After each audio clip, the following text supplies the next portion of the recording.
Hey everybody, welcome back to the podcast. I'm your host Dave from Chase to Summit.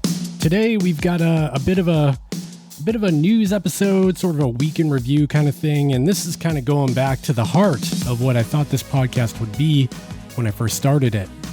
So when I first started this podcast, I thought I would just kind of do a weekly roundup of all the things that have happened in the week of like fitness tech and wearables and GPS watches and all things like that. And then quickly, I've realized that not every week is epic when it comes to that kind of news. So then I started talking about my training, and then that led into my racing. And yeah, so now I just talk about whatever I care about on a weekly basis. And so apologies for that. And thanks for coming along for the ride. Before we get into this episode, I do want to give a quick shout out to the YouTube members and Patreon members that help support me. They toss me a couple of bucks every month and it is hugely appreciated. And if you want to help support me, you can visit the link at the bottom of the show notes that says support this show. That would be great. And if you do support the show, you do get a free sticker that I mail out to every Patreon member. Unfortunately, not YouTube members, because I don't get your address through YouTube. That's the only reason why. Another thing I want to give a shout out to is the merch store. If you haven't yet, check it out, chasethesummit.com/shop. And I've got a 5% off discount going on right now for the summer. I wish it was a bigger discount, but I pay a lot for my merch, unfortunately. So a little bit of a discount, and check out the CTS Ridgeline trucker hat, which I've got plenty of stock of. I love the hat. I wear it all the time. Another shout out to Liquid IV, who helps support this podcast. Check out liquidiv.com and use the code ChaseTheSummit, all one word, at checkout for 30% off your first order. That's a huge discount. And the final shout out is going to be to Path Projects, who I've sort of partnered up with to create the Path Projects collab t-shirt, which is an awesome running shirt with the Chase the Summit logo on the front that's reflective, glows in headlights and things like that. Check out the link in the show notes for that as well. Like I said, I'm kind of going back to the roots of this podcast, and this is going to be sort of a week in review where I talk all things about, life updates, what's going on with me, what's coming to the YouTube channel, training, and of course, fitness tech news, which I will be covering today as well, because a lot has actually happened since the last time I covered fitness tech. So we're going to be doing that today. Thanks for joining me. Thanks for taking a moment of your day to hang out with me on your run or in your car or wherever you're listening to your podcast. And on that note, maybe go ahead and give me a 5-star rating or a thumbs up or whatever you do on your podcast platform of choice, including hitting that follow or subscribe button, because that helps this podcast grow. And I would appreciate that. It's kind of crazy to see the numbers of this podcast, not to toot my own horn at all, but it is weird to me that anyone actually listens to me ramble on this. But it turns out there are several thousand people that want to hear me ramble. So thanks for that. It really means a lot to me. And, honestly, I really enjoy the podcast. It's a nice outlet for me to just kind of talk about whatever I want. And I don't really have to worry about, thumbnails or views or whatever that, the YouTube stuff. Here is just a place for me to kind of ramble and for whoever to listen in. And if you're here, it is completely voluntary. So quickly, I want to talk about life with me, what's going on. There's a lot. So I don't know if you follow along past episodes or on YouTube. The family and I have recently moved out of our house. We are temporarily living with my in-laws, my wife's parents. My wife and I are kind of squatting in the basement while our kids take up a couple of the bedrooms. So right now we've got 4 adults, we've got 4 kids, we've got 2 dogs, all under one roof. And it's been kind of bananas, kind of crazy, especially the transition of getting out of the old house, getting into, moving everything into storage, and then moving temporarily into this house where I'm actually recording this podcast right now. And hopefully no one can hear me because it would be super embarrassing. So the reason why we're staying here temporarily is because we're actually building a new house in our hometown. So it won't be ready for several months. And so now we have to stay here for a while, which it's been good. I mean, it's best case scenario. I make it sound bad the way lots of people under one roof, but it's the best case scenario that we could come up with. And as a silver lining, it turns out I've been running a lot around my wife's parents' neighborhoods, and they've got a great neighborhood for running. It's kind of like a grid where I can just run for miles and not have to hit a main road. And B, I actually found a trail network that is literally under a mile away from the front door. And once you're in the trails there's a bunch of hills, there's a good amount of vert. And the best part is it goes on forever. I mean, they're like, I think it's mountain bike trails. They're all well maintained. They've got trail markers and color coded and everything. And they go on forever. Like I ran 10 miles in there the other day and didn't backtrack at all. Didn't retrace my steps. All new trails. The only downside to them is that there's a lot of bugs in there. I was getting eaten alive with deer flies and mosquitoes, and I had a couple of ticks on me. So every time I go back now, I've been loading up on the DEET, the bug spray around my ankles, make sure I don't bring any ticks home. But it's been really nice to have a beautiful trail network right outside my front door. I've been pretty darn stoked about that. Another thing I want to cover right before we get into the news is just talk about the Vermont 100 a little bit. I'm not going to go into great detail. If you want to learn more about Vermont, check out the YouTube videos I made, check out the past 2 podcasts, because I cover my experience at this year's Vermont 100 in great detail. So I'm not going to hammer that any more than I've already done. However, I do want to quickly talk about recovery, because it's been 2 weeks since the race. Today is August 1st. I actually had to check my watch for that. And I'm surprised, honestly. My training wasn't great going into Vermont, but recovery has been really good. I feel just about back to normal. This past week, I hit 40 miles, mainly on trails, and, feel pretty good.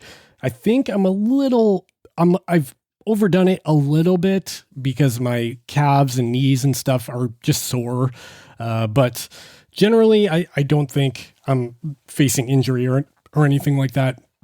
It's been the old dad bods kind of holding it together pretty good. So I've been pretty happy with my recovery so far.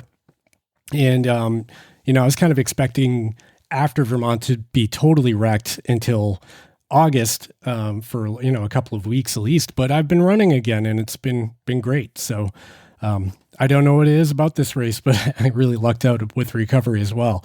I got to knock on some wood before I'm gonna record this podcast and go to walk up the stairs and trip and hurt myself now that I've tooted my horn about recovery. But I'm happy that the body's kind of holding it together for me and not totally a wreck after that race. So quick update on that. And I actually have a whole video coming to YouTube about race recovery and what it's been like and stuff like that. So if you want to catch up on that, check out the YouTube channel for more content on that. What else do we going to talk about today? Oh, I have a note here. I go through my podcast notes, and my next note is to talk about my feet, because that's exactly what you came here for, right? So fun little learning experience. I've been reviewing a lot of shoes lately. So right next to me, I have a whole pile of shoes, and I've been actively running in the Ultra Olympus 5, the Ultra Mont Blanc, the Hoka Tecton X, the Hoka Bondi 8, and the Ultra Vanish Carbon. Sorry, that's a lot of shoes, but I'm trying to get mileage on all of them, so I've been kind of rotating through all of these different shoes to form reviews on them. And they're all, spoiler alert, they're all pretty amazing shoes for different reasons. And of course, they've all got pros and cons. But one thing I learned while reviewing these shoes is Ultra actually sent me a size 11 in one of these shoes. And I'm typically, for the past 5 years, I've worn 10 and a half, men's 10 and a half. That's US sizing, obviously. But I always ended up like, if I ran a long race, I felt like I would bruise my toes pretty easily, end up with the dreaded black toenails here and there, but not too bad. Like, it was never super concerning. It was kind of just the norm. But after I got this larger pair of shoes that was accidentally sent to me, it turns out I really like running in a size 11.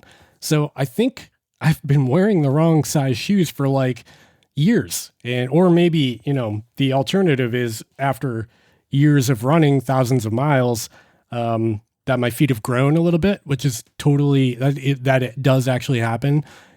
So one way or another, I think from now on, I'm going to start ordering size 11 shoes, because my toes just feel like they have so much more room, and the shoe doesn't feel overly big or clunky or anything. I've just been really happy with it. So kind of an interesting revelation in the footwear department. I definitely wasn't expecting that. I thought I had my shoe sizing dialed in, but I stand corrected. I am an idiot. So that's just something I wanted to throw out there. If you've been running the same pair of shoes for a long time or the same size, maybe it might be worth checking out other sizes, because we do change over time. Feet do grow, and I'm, living proof of that. I was kind of surprised by how much better the size 11s fit for me, which is unfortunate because I do have like 20 pairs of shoes that are all size 10 and a half. I'll still run in them, but I think moving forward for all new things, I'm going to size up a little bit. Fun fact, I don't know if you care about this stuff, but like I said before, this is my podcast and I'm going to talk about whatever the heck I want to. So that is, just quick notes. In terms of training, we are 2 weeks out from Vermont, like I said, so I'm not really training for anything anymore. I've got some plans. So in August and September, I've got some personal plans to do some like mountain trips and solo adventures. But I don't have any races on the calendar except for one in September. That's a local 50K. It's actually my wife's first ultra marathon. She signed up with her friend, so I also signed up because I thought it would be fun to maybe share some miles with them as they attempt their first 50K, which I am excited for. I hope she gets hooked. It'd be cool to, sign up for races together or see her, kind of progress through ultra running. But I'm hopeful. We'll see. On the other hand, if she became an ultra runner, that would make things strategic planning pretty difficult if we're both trying to put races on the calendar and we've got kids. So it could go either way. It could be good or bad for time management. I don't know. Okay. Moving into the news, 14 minutes of me rambling. The first news topic I want to talk about is about Garmin. So if you've been following along with Garmin new releases, they've released the Garmin Forerunner 955 and Forerunner 255. If you haven't seen them yet, head over to YouTube, where I've got 2 separate videos and follow-up videos all about these watches. I've covered a lot of details about these, and I actually wore the 955 during my last race for 100 miles, and I've got a whole video about that as well. But I digress. One big new feature that came out on these 2 new watches was something called HRV status. Now, HRV status is kind of a summary of your heart rate variability over the past 7 days, and the watch tracks your HRV 24 hours a day and then gives you a status, whether it be balanced or unbalanced, where it can show the instabilities of your HRV. Now, unstable HRV could be a indication of a variety of things. It could mean you're overtrained. It could be you're getting sick. It could be that your alcohol consumption's been too high. Your diet's been really poor. It can mean a lot of things. And HRV is a very useful tool. And a lot of brands have adopted this, like the Whoop Band or Oura Ring, as sort of like a daily wellness thing. So now Garmin adopted it as well and put it as a widget on these 2 new watches. And the news here isn't about the 955 or 255. That's old news. The news is that Garmin has actually taken the HRV status function and ported it back to the Garmin Fenix 6 and the Instinct 2. What's interesting about this is that the Fenix 6 is like 3 years old now, and Garmin is notorious for not porting back new features to old hardware. 3 years isn't old by any stretch of the imagination, but when we're talking about tech, like if you look at a 3-year-old iPhone, you'd probably call that an old phone, right? So that the same applies for GPS and wearables. Unfortunately, the Garmin Fenix 6 is getting a little bit long in the tooth. So I was really surprised that Garmin did this. They're known for, they don't let their old hardware die per se. They're not going to like obsolete it and not allow it to work anymore, but they're not going to add new stuff to it. Any firmware updates typically that these would get would be maintenance or fixing something just to keep it running smoothly with Garmin Connect. But this update that's coming to the Fenix 6 will actually be adding HRV status to this older hardware, which I think is a really good move by Garmin. Keep in mind, this is only the HRV status function. This is not like the training readiness or any of that other stuff. It is simply the HRV status function. So you're not getting all the new features from the 955 and 255. You're just getting HRV status, which makes sense because if they gave you everything, then why would you buy a new watch, right? I guess. On the other hand, we could look at someone like Coros, who just every time a new feature comes out, they put it on everything, which I like a lot as a consumer. But I do understand why Garmin doesn't do that because it would cannibalize some of their sales. Now, of course, the Fenix 6 is getting this, which is great. But of course, the Fenix 7 and all of the newer watches will also get this as well. And a nice bonus here, like I mentioned before, is that the Instinct 2 and Instinct 2 Solar 2 and 2S are also both getting this. And the HRV status function is already available in beta. So you can actually go on Garmin's website and download it and install it to your watch right now, which is pretty darn cool. So that's my first bit of news today. Apologies in the background. My phone is buzzing like crazy. I'm going to mute that real quick. This is a really professional podcast, if you can't tell. So moving on to the next piece of news, I'm going to talk about the Cospet M1. What is it? The Cospet Tank and M1. This is a really novel is the right word here. It's a unique device. So this is a watch, a GPS watch that I saw come up on a few different websites. It's a, inexpensive, kind of knockoff of other watches. I won't say which ones, but the Cospet Tank M1 Pro has a square design, a 1.72 inch LCD display. It's got music controls on board, and it kind of reminds me of Amazfit products. If you've seen like the Amazfit T-Rex 2 or the BIP3 Pro, which are inexpensive devices that are sort of feature packed. But one thing that stood out about this new Cospet Tank M1 Pro, that's a long name, is that it also supports 50 days of battery life. 50 days, which is kind of bananas for a watch like this. And the other interesting thing is that this comes in at $59.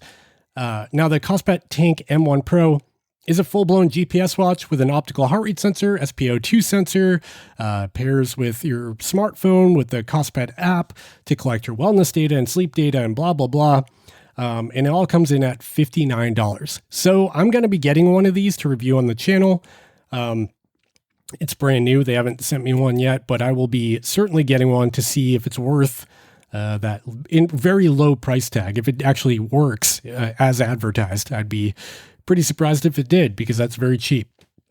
I have tested out a Cospet watch before, which was called the Optimus 2. And it was sort of a gag, not a gag, but sort of a really different kind of watch, because it had a 4G chip built in for cellular calls, and it actually had a camera built in. I made a whole video about this, like kind of an unboxing. So that was the only cost pet thing I've tried before, but I found it interesting that they're coming out with this Tank M1 Pro. So stay tuned for a video on that. On the topic of off-brand watches, let's talk TicWatch Pro. So the TicWatch Pro 3 and Pro 3 Ultra and TicWatch E3 are all watches I've made videos about and tested out in great detail. I've worn all of them quite a bit. Now they've got a new one coming out. If you're not aware of TicWatch and what they do, their real uniqueness is that on the TicWatch Pro 3 and Pro 3 Ultra, they use a dual layer display. So on the bottom, you get this really nice AMOLED touchscreen, bright, vibrant colors, everything you expect from an AMOLED watch. But then on top, there's a very low power consumption LCD display that's transflective, kind of like a Garmin or a Coros or whatever. So you get kind of the best of both worlds. You get the really low power consumption of the LCD MIP display, and then you've got the beautiful, bright, vibrant colors of an OLED display all in one watch. And the watch will actually switch between the two depending on the situation. So when the AMOLED times out and the AMOLED turns off, the MIP display shines through, so you can always tell the time at a glance. It's always on, where the OLED display just turns on and off when you need it. So really interesting design. I really like them, but they've always had some weird quirks about them, namely that they run Google Wear OS, which is still needs development in my opinion. But this new TicWatch, this is all rumors, by the way. I found these rumors over on the XDA forums, I think. So the TicWatch Pro 4 is rumored to have a new Snapdragon W5 Plus processor, which will provide more battery life and faster clock speeds. So you're going to get the best of both worlds. The watch will feel snappier and it should last longer, which is pretty good considering the TicWatch Pro 3, the older one, already had pretty good battery life. You could get like 4 days out of that if you were conservative. This new TicWatch Pro 4 is also supposed to be thinner, and it's going to be running Google's Wear OS 3, which is their newer version of Wear OS, which is a lot better in terms of power consumption, features, and being future-proof. And another indication that this is real and not just a rumor is that the TicWatch Pro 3, which is the older model, has been marked down to $200 on Amazon. I think it's been floating around between $200 and $200 and like $225 on Amazon, which is a pretty good deal for that watch. So if you're interested in it, I would be grabbing that now. I'll also link the TicWatch Pro 3 in the show notes if you want to jump over there to check it out. So I found that pretty interesting. Again, this is all a rumor, no evidence that this is real. I don't know anything. They don't tell me anything. Just something worth noting. All right, next up, we've got, I'm a little late to the game on this one, the Garmin HRM Pro Plus. This was released 3 weeks ago, and Garmin did actually send me one. I've got it sitting next to me in a box right now. I took it out and I tried it a couple times, but I got to tell you, I got to be honest here. The real benefit of the new Garmin HRM Pro Plus is the battery door. If you're familiar with the Garmin HRM Pro, it's a chest-based ECG heart rate sensor that you wear with an elastic sort of band around your chest. It's got a couple of electrodes on it and it picks up your heart rate. It also provides some advanced running metrics like running power, ground contact time, balance, vertical oscillation, all those fun metrics that no one really knows how to use. Maybe some do, but not me. I know how to use running power. That's about it. So Garmin has updated the HRM Pro, and they called it the HRM Pro Plus. And instead of being neon green, it's now white. And the major difference here is the HRM Pro Plus provides indoor pace and distance on a treadmill, which is pretty cool, where the older one didn't do that. However, this will be added to the old one via a firmware update. So you'll have the same features on both watches. I mean, not watches, heart rate sensors. So I found that interesting. So like I said before, the major update here is that there's a new battery door. If you have a Garmin HRM Pro, the older model, you know the struggle is real here. To swap the battery out on that thing is a pain in the butt. There's like a rubber cap you have to peel off. Then you have to take out 4 tiny screws, remove the coin cell battery. It's like a CR 2023 type thing. And then replace the battery, put the cap back on. And then when you put the screws back in, you have to make sure that you evenly tighten each screw, because if you do them unevenly, like if you crank down the top right and then try to tighten one of the other ones, you end up with a seal that isn't really good, like a bad seal around the perimeter of that cap. So if you get wet, if it's raining, you're sweating heavily, or even if you try to go swimming with it, you end up with water getting to the battery compartment and eventually burning out the device, making it useless. Now, it wasn't the end of the world because the battery lasts so long. You get like a year of use out of the battery before you have to swap it. But I think Garmin realized the headache that the consumer had every time they wanted to replace it. So on the Garmin HRM Pro Plus, even though the features are the same, basically the HRM Pro Plus gets a new battery door. It's similar. So you still have to peel off the rubber kind of gasket around the outside. But once you do that, there's a little door that you simply rotate with your fingers. It pops out and then the battery comes out. There's no tools required. There's no screws. It's a much simpler device. However, I do think there's an issue with the HRM Pro Plus in some countries because of the battery inside. In children, I think in Europe, it's a problem where any device that has a small battery in it needs to have some sort of screw to prevent children from getting in and putting in their mouth or whatever. So I don't know if Garmin's actually selling this in Europe or not, or they found a way around this. All I know is that it's much better. Design is much better. And here in America, you can buy one for about $129.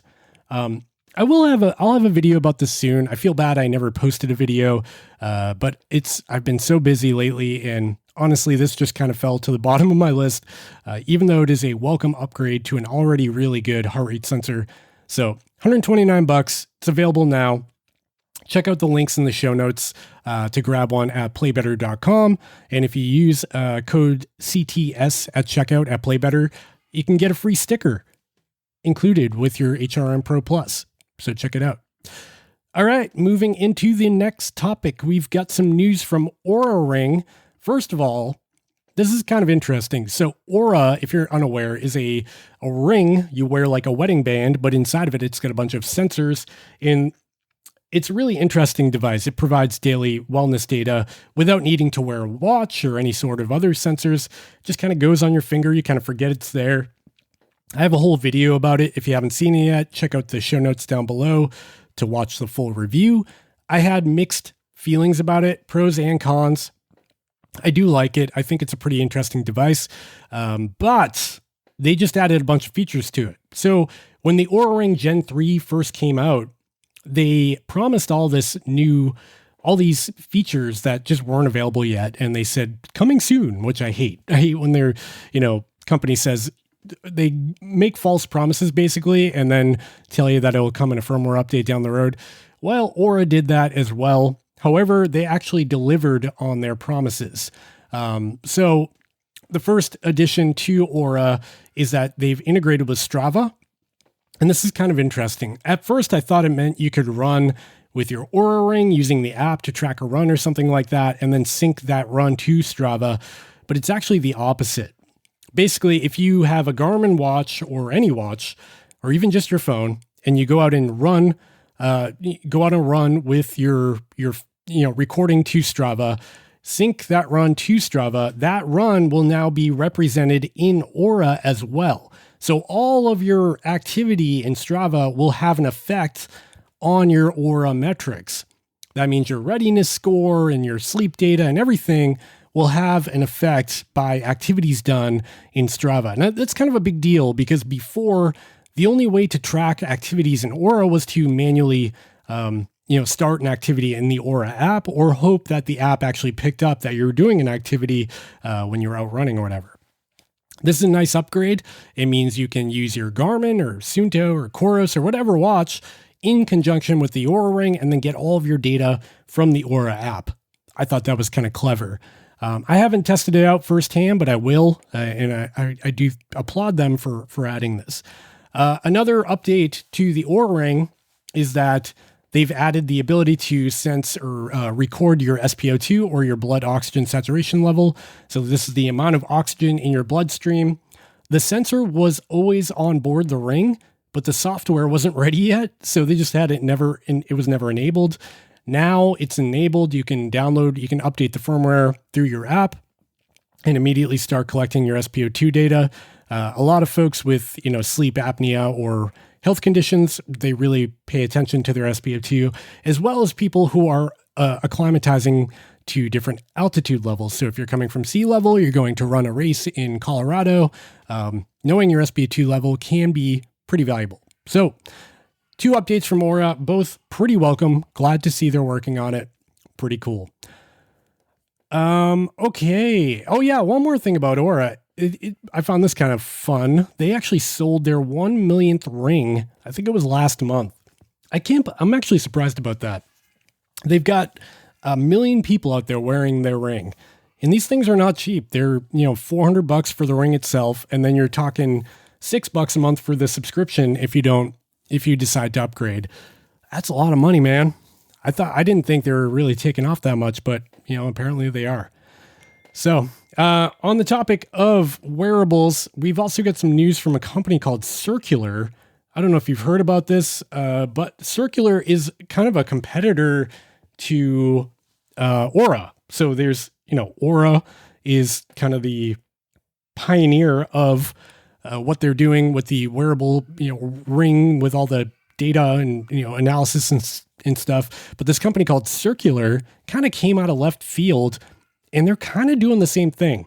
So Circular has created a ring that you wear just like an Oura ring. It looks very similar. It's got the similar sensors, similar app, and the experience looks very similar to Oura, but somehow they made it without infringing on their, trademarks or copyright or whatever they did. It's pretty interesting. So Circular actually reached out to me to see if I wanted to review their ring. They didn't actually offer to give me a free one, which I thought was interesting because typically what brands do. Instead, they gave me a discount on one, which I was happy to take, but I do have one in the mail. The only downside to Circular is that if you want one, they have a waiting list that is out to like November. It's almost into next year until you can actually get one. And it works in a very similar way to Oura, where they send you a sizing kit. You try on a bunch of plastic rings, and then you pick your size, and then you order your, the band that you want to actually wear. So I've got the sizing kit in the mail coming to me. The person that reached out to me told me that they'll prioritize the order, so I should get one quicker than waiting until November or December. So stay tuned to the YouTube channel. I fully intend to have like an in-depth review on the Circular ring because I'm really interested to see how it compares to the Oura ring because they are direct competitors. So pretty interesting stuff there. And the big benefit to Circular is that they're cheaper. The ring itself is cheaper. And I don't believe there's a monthly subscription. But again, it's still early days. I've only seen the website and the specs. I don't have one yet, so stay tuned for the full video review that will be coming, I presume, in the next month, maybe 3 or 4 weeks from now. And that is really it, I think. That's the end of the news, the podcast. I hope you enjoyed this episode. We just crossed over 35 minutes of recording. I try not to edit these things. It's all just shot in one fly, now I messed up. All right. I hope you enjoyed this podcast. If you did, make sure to give me the old follow, hit the follow button, hit the subscribe button, whatever you do on your podcast platform of choice. And if you are an Apple podcast listener or Spotify listener, I would really appreciate it if you left me a comment. Tell me what you like about the show. Those comments and thumbs ups and stars or whatever they do, they all help support the podcast and the algorithm. And finally, one more quick shout out to the YouTube members and Patreon members for supporting the show. Check out the merch store. What else can I plug? Just go through the show notes. Enjoy those notes. And I think I'm going to leave it there. I hope you enjoyed this podcast, and stay tuned for another one coming next week. I'm going to try to get these back on a regular cadence. I know I was trying to do them at the end of the week every week, and then that kind of went by the wayside. So this one's coming out midweek, and it's actually, today's Monday. It's coming out early in the week. But next week, it'll get back more into a regular cadence once I'm back in the swing of things. And stay tuned for a lot more stuff in the future on YouTube. I will see you. No, you won't see me. You'll hear me in the next one. All right, gang. I just mumbled a lot. I'll talk to you next week. Bye.